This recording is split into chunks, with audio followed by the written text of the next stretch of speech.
What's up, Guardians, and welcome back, Warlocks. I'm Profane, and thank you for checking out the video. School is back in session today as we dive into another amazing PvE build. This is one of the strongest solo builds that Solar Warlocks can use right now. It's perfect for running lost sectors, legendary missions, even dungeons and raids. The Sunbracers have been a fan favorite exotic of Warlocks ever since Destiny 1. And they recently received a nerf at the start of the final shape, reducing how many solar grenades that we can throw when its intrinsic trait is active, and reducing how long each grenade stays active. Many players expected this to be the end of the Sunbracers, but this exotic continues to be a viable option, and it's still one of the best choices for solo gameplay. Even more so now that we've entered into the second act of Echoes, where we've seen a number of new weapons, reworks, and new artifact mods that have greatly improved the effectiveness of Solar Warlocks using the Sunbracers. The Sunbracers comes with the Helium Spiral's intrinsic trait. Whenever we defeat an enemy with a powered melee, we'll gain the ability to spam solar grenades for a total of 4 seconds.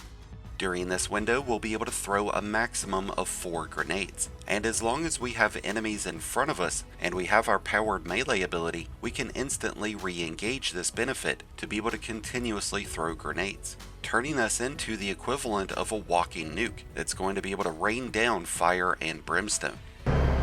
Scorch death.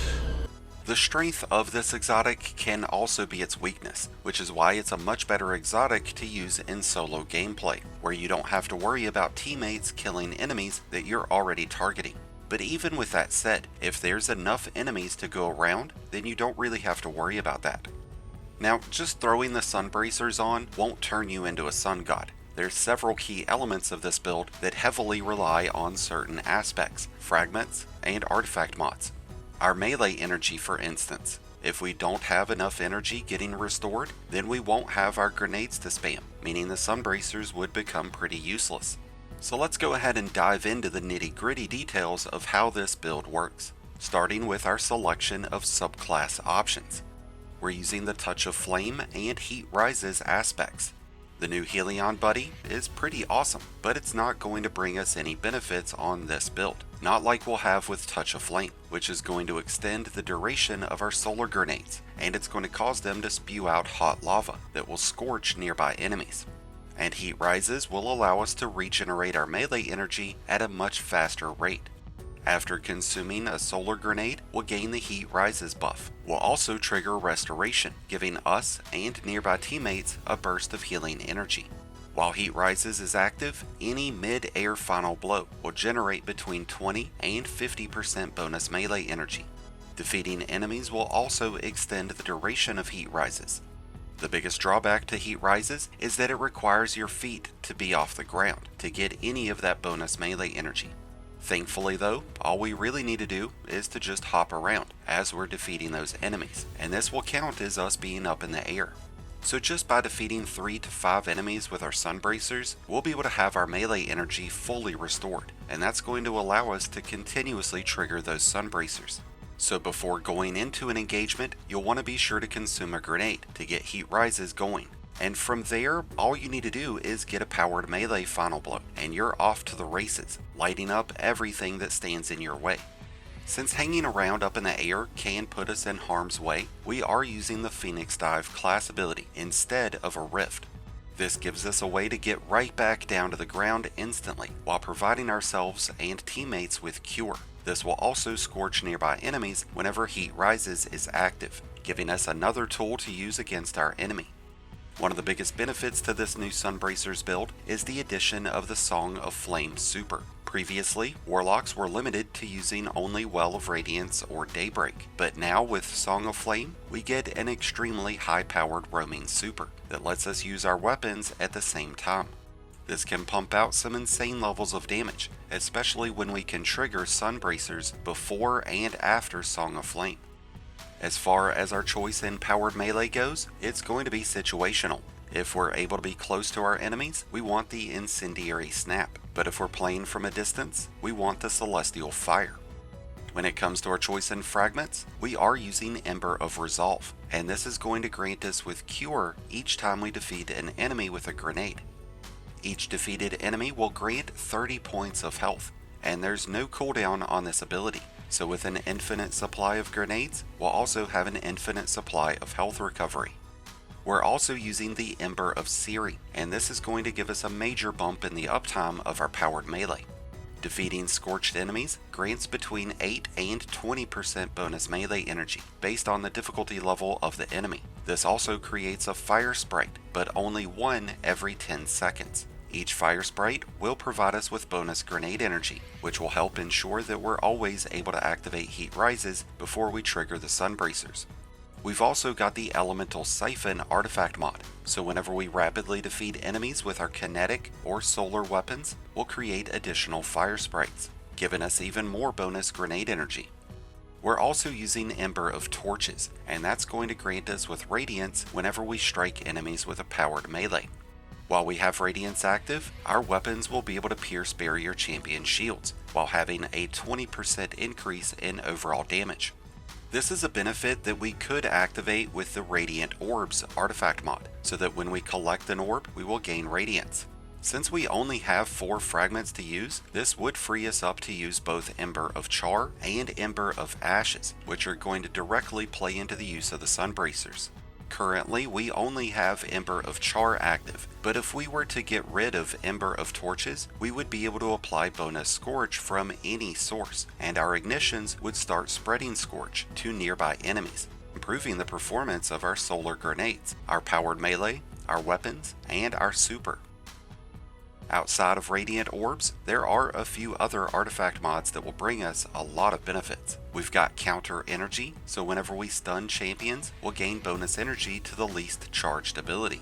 We also have Solar Fulmination, which is going to cause ignitions to trigger twice instead of once, and they'll deal bonus damage to a larger radius, which will significantly improve the effectiveness of our solar grenades and all of our other solar abilities.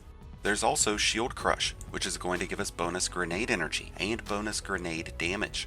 Whenever we have Radiance active, our grenades will have a 25% increase to their regeneration rate. They'll also have a 25% increase in damage, so you might find it more beneficial to keep Ember of Torches fragment on, so that we can maintain that bonus in grenade and weapon damage. And speaking of weapons, let's go ahead and talk about the best weapons that will pair up with this Sunbracers build. Legendary solar weapons with Incandescent will fit in perfectly, and that's where the Aberrant Action Rocket Sidearm can really play a big part with this build. Rocket Sidearms are super strong right now, and this one offers Heal Clip and Incandescent, which is absolutely amazing, but it also offers the option of having Pugilist in combination with Demolitionist, and that could really help out towards regenerating both of our abilities. Solar primary weapons like the BXR Battler, the Abyss Defiant, or Zaoli's Bane will also pair up very nicely since they also offer Incandescent. With solar sniper rifles receiving the benefits of Sniper's Meditation and Incendiary rounds, it would be a good idea to run a weapon like the Still Hunt, the Whisper of the Worm, the Uzume, or the Aikilos sniper rifle so that we can maximize on our damage output. But I would reserve these for when you're about to face off against a dungeon or raid boss. There's some other great exotic weapons that will synergize with this build. The Polaris Lance, the Red Death, the Skyburner's Oath, the Sunshot, or Prometheus Lens would all be powerful options. But out of these, I think the Sunshot would be the most effective, especially since it handles Overload champions this season. Since it creates a ton of ignitions, the 1000 Voices would also be a very strong exotic. But the one exotic that I find to be much more dominating right now is the Dragon's Breath. It already triggers multiple ignitions, and it deals out a ton of damage to big groups of enemies or just a single target. It also creates additional fire sprites. It's a great option for ad clear, it works really well against champions, and it's a perfect option in most every damage phase. When it comes to our choice in armor, the main focus has got to be resilience. This reduces the amount of damage that you will take, and outside of resilience, we'll want to focus towards strength so that we can have our powered melee available as much as possible. There's no real need to focus towards discipline since our grenades will be restored through our melee abilities. So after focusing towards strength and resilience, I would recommend dumping the rest towards recovery. This causes health recovery to kick in faster, and it'll let us activate our Phoenix Dive more often.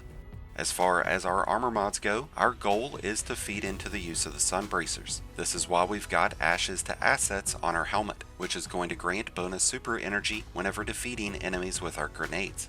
We've also got Outreach and Invigoration to give us bonus melee energy. We're also using Siphon, Firepower, and Reaper mods to create orbs. Orbs will give us armor charges, and while armor charges are active, we can have weapon surge mods, giving us bonus weapon damage.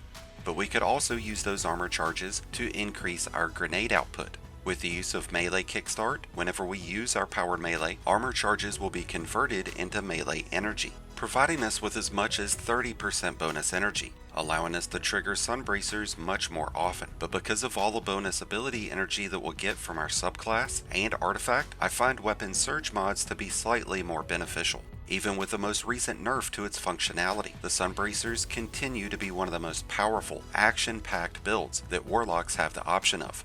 It might not be the same as it once was, but with the Sunbracers, you'll be able to overpower your enemies with dominating force, as you leave every battlefield scorched beyond comprehension. I am talking scorched earth, motherfucker! And with that, we have wrapped up all the ins and outs of this amazing Solar Warlock build. A perfect build to take on legendary campaigns, lost sectors, dungeons, and most any endgame content. So if you've put those Sunbracers in the vault to never be seen again, well, you best pull them back out. And once you've given this exotic another try, let us know what your impressions were down in the comments below. I'd love to hear your thoughts about the Sunbracers, the current state of Warlocks, and the current state of Destiny, so let us know down below. If you need help putting together this build for yourself, then be sure to check out my Mobalytics link that's down in the description, where you'll be able to find a ton of great endgame builds. Thank you as always for checking out the video. If you enjoyed and found it helpful, then be sure to hit that like button below, along with the subscribe button if you're new. Both are greatly appreciated and both really do help support the channel. If you're a new Light Guardian, just starting your journey, or a battle-hardened veteran, just looking for a new place to call home, then be sure to check out the Discord link that's down in the description, and join one of the greatest communities in all of Destiny. And until next time, Guardians, this has been Profane, wishing you all some happy hunting.